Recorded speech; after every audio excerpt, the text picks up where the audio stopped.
Hi everyone, this is Niall here from E-commerce Companion, and today we're going to talk about how to find a good dropshipping agent and optimize your supply chain. Now, the reason quickly why I'm going to be making this video and why we're getting into this is because a lot of you are just starting out and you're going to unknowingly cut your e-commerce journey short just by making a few mistakes at the beginning and then not being able to bounce back from them because you're going to have all these accounts shut down, etc. So we don't want you to be one of those people, and that's why we're going to go through exactly how to avoid that in this video. So just for your understanding, I've put the supply chain, I've separated it into 3 different levels. The first one is AliExpress Basic. You find your product on AliExpress, you use the supplier to ship that out to your customers. Level 2, AliExpress Advanced. Maybe you work a little bit closer with that AliExpress supplier. They give you a discount code. Maybe they help you with some branded packaging, or you're using a completely other platform, for example, CJ Dropshipping, where they still kind of treat you like a consumer, but a little bit more like a business. Level 3 is full-on business mode, B2B. You're either using a 3PL in the country that you're working, that your customers are in, or you're using a China private fulfillment company. So just to compare level 3, because that's exactly where you want to be at. The left, we've got domestic fulfillment, which is like your 3PLs, etc. And on the right, your private agents in China. So the pros of a domestic fulfillment company, of using one, are pretty simple. You get super fast domestic shipping. 1 to 3 days, 1 to 4 days. They're super speedy. And if you're just shipping to one country, they're perfect. The only thing is that there are some cons to using the domestic fulfillment, such as you're going to have to buy in bulk, you're going to have to ship in bulk. The cheapest way to do that is to ship by sea freight, and that takes a long time. So if your shipping takes 2 months to get from China to whichever country your warehouse is in, then you're going to have to plan in advance, and more importantly, you're going to have to spend that money. So cash flow issues start to become a problem. Now, moving over to your China private fulfillment, your pros, you've got product sourcing. They're going to do that for you, whereas your domestic fulfillment, 3PLs may not do that for you. You may have to find the product yourself on Alibaba.com.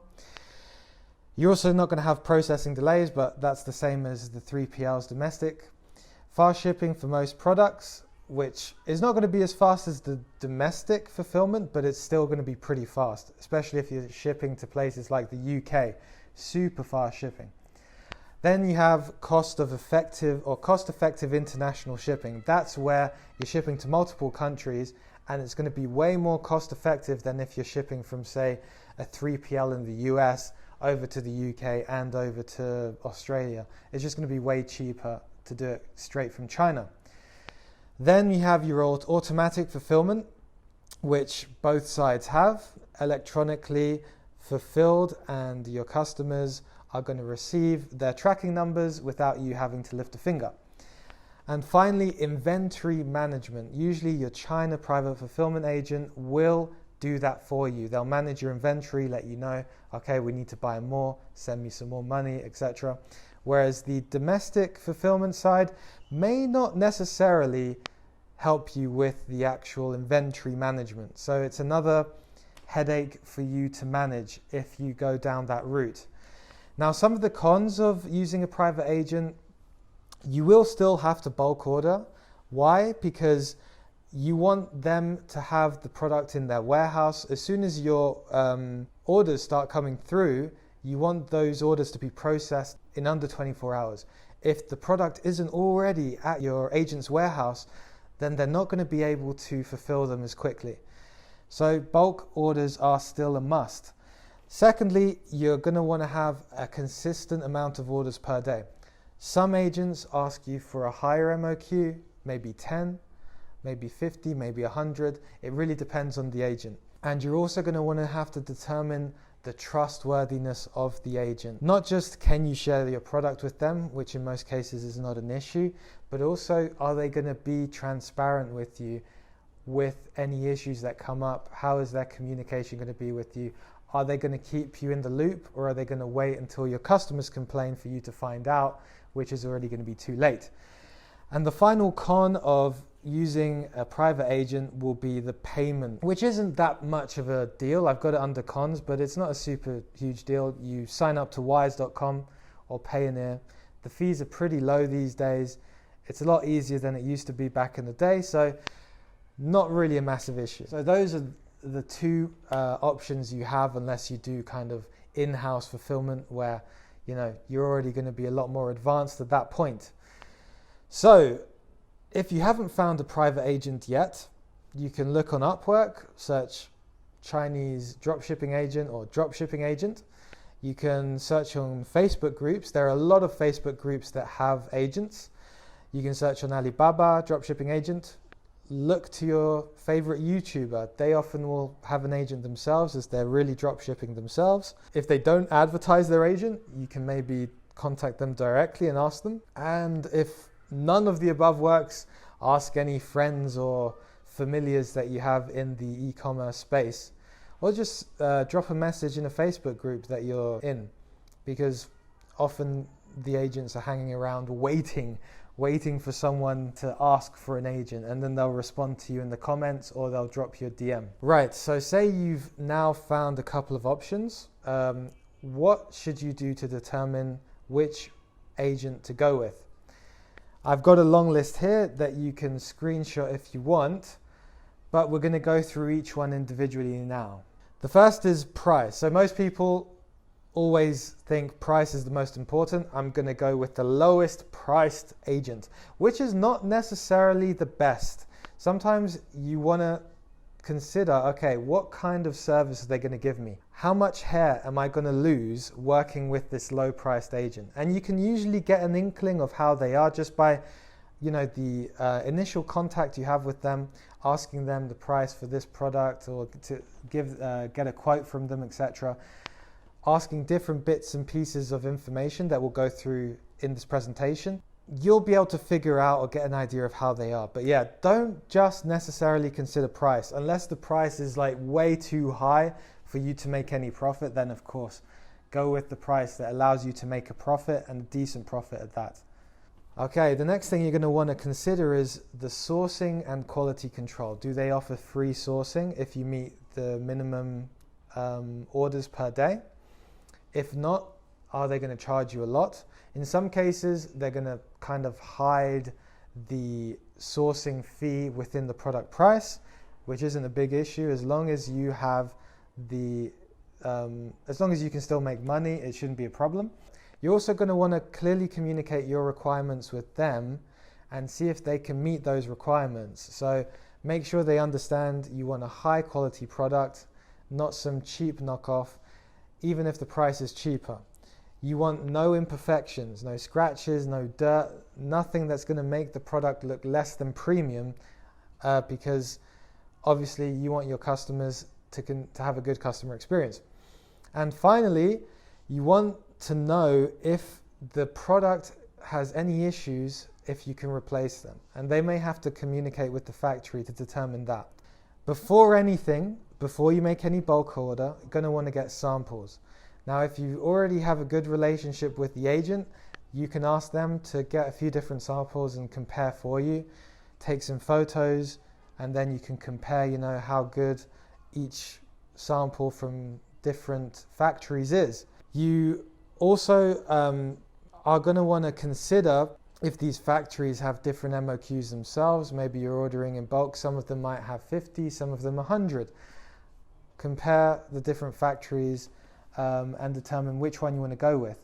Obviously, there will be a risk, because the higher the MOQ for the factories to buy a certain product, the bigger the risk, because sometimes you'll get a sample or two that are really good, and then when you get the bulk order, you have like a lot of products that just don't meet your requirement. Now, in terms of ongoing quality control, what I mean by that is initially the factory will check the quality of the product. They'll probably test a new batch that they create. Then your agent will usually at least aesthetically check most of the products, the new batch that comes in, and maybe test a small percentage of them to make sure that batch is good enough and in working order. What you want is to make sure that continues going, that process continues as new batches of product are coming in.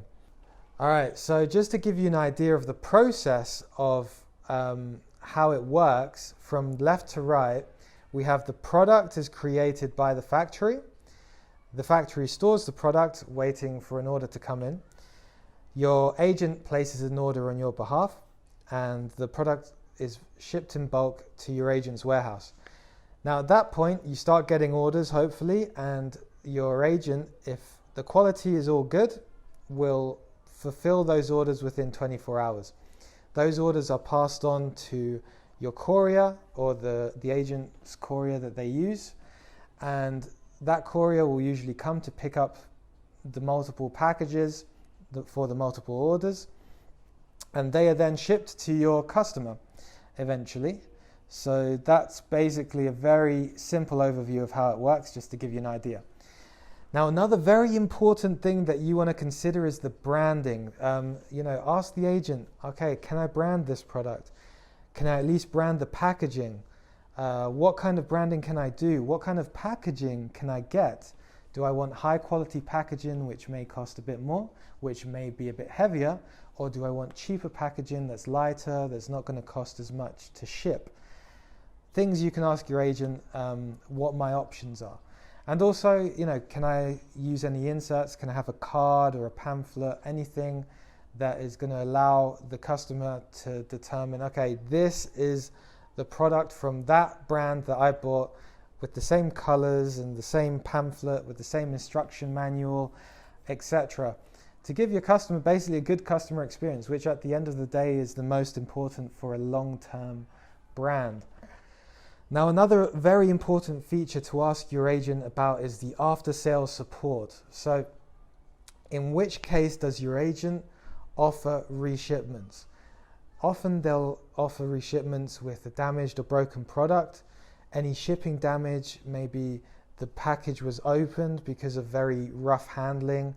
Maybe it just ended up being scraped along the floor and got ripped open somehow. Or maybe the package was just completely lost in transit. Often your agent will either contact the courier and be able to work a reshipment through them, or they'll just outright reship themselves at their own expense. Now, there are other cases on the right where your agent will not reship. Obviously, if the customer inputs the incorrect address, your agent is not at fault there, so they're not going to want to take on responsibility for that. Also, in terms of buyer refusing the package, sometimes you'll see on the tracking information, recipient refused package. And in that case, it means that the recipient just outright said, no, I don't want that. Another scenario is where the delivery was attempted multiple times by the last mile courier, and for some reason they weren't able to deliver. In that case, that might be an issue with the recipient not being at home or not having any safe place to put the package. So again, your agent isn't really going to want to take on responsibility for that. Next is the product becoming defective over time. So if the product after a long time starts to become defective, not working properly for whatever reason, your agent isn't, often going to be a master at that particular product, or very knowledgeable about it. They'll be able to help you and guide you from their basic understanding of it through a lot of the information which is given to them by the factory themselves. So what you will want to do is just ask the agent to contact the factory and figure out how to resolve any issues that do occur over time, maybe replacing components of the product or anything of that nature. But in terms of reshipping the product, your agent is not going to take that cost on. Finally, in terms of packages that arrive after expected shipping times, that's just a delay to your shipment. Often your agent will not take on responsibility for reshipping that if the product hasn't arrived yet, because often the product will arrive after some time. Now, I've put 3 things on the last slide here. So location, communication, and scaling potential, all pretty simple. In my opinion, you want your agent to be in or around Shenzhen, or at least Guangdong province. That's because the fast lines are all situated there, and you have Hong Kong right next to Shenzhen, where a lot of the air shipments get flown out. Now, in terms of communication, you want, clear English. You want to make sure your agent understands what your requirements are. So just explain yourself clearly, but also, try and recognize, do they understand what I'm saying? Secondly, can they express themselves clearly to you? Or are you having to second guess every single thing that they're saying? In that case, a long-term relationship with that kind of agent might be more of a headache than it's worth. Thirdly, make sure that they are the kind of agent that are going to contact you when necessary. If there are any issues, you want to know straight away. You don't want to know after your customers have received the product and are all sending you angry emails. And finally, in terms of quick response and resolution time, you just want your agent to be very responsive to any issues that you have and to also resolve them as quickly as possible. So things to think about when you're choosing an agent. Finally, scaling potential. Ask your agent, how many orders can they do a day? Can they manage your scaling when you're increasing the budget on your Facebook ads? Ask them, how many orders can they do a day? And also let them know in advance, because if you don't let them know in advance, then they're not given any prior notice as to when you are going to have more orders coming in. If you know you're about to put more money into Facebook ads, more money into TikTok, you will know you're going to get more orders coming in the next day or the next 2 days, whatever. Let your agent know. Maybe they don't have enough product in their warehouse to send those orders, that increased order volume out. So, to avoid any of these issues, let them know in advance. But yeah, also just when determining which one is the best for you to use, obviously with a higher scaling potential, technically it's better, but often an agent will grow with you as well. As you scale, they will bring in more people to pack your orders. So it's not a huge deal. It is not that difficult to find new staff for that kind of job. So yeah, definitely don't worry too much about that as long as you're very clear. Now, if you're planning on going from 10 orders a day and then scaling to 5,000 orders a day within 2 days, that may then be an issue. In that case, you might want to work with a larger agent who will be able to handle that more easily. Any other scenario is usually fine to work with most agents, as long as the communication is clear, they're on top of things, they're not just a one-man band kind of agent, then yeah, that's pretty much it. So guys, that is all for today. I hope you learned something. I've gone through very quickly all the different things to ask your prospective agents, but there are probably a lot more things to go over in each particular category. So if you have any questions, do feel free to ask them, and perhaps I'll make a video in the future about them. And obviously, yeah, if you guys are looking for an agent, we are one ourselves, ecompanion.com. We're your e-commerce companion in China. We source, we fulfill products on your behalf, give you multiple different shipping couriers to choose from. We always try to give you the most cost-effective and fast shipping lines. So yeah, do check us out on our website. And otherwise, I hope you enjoyed. Thanks for listening, and hopefully see you in the next video.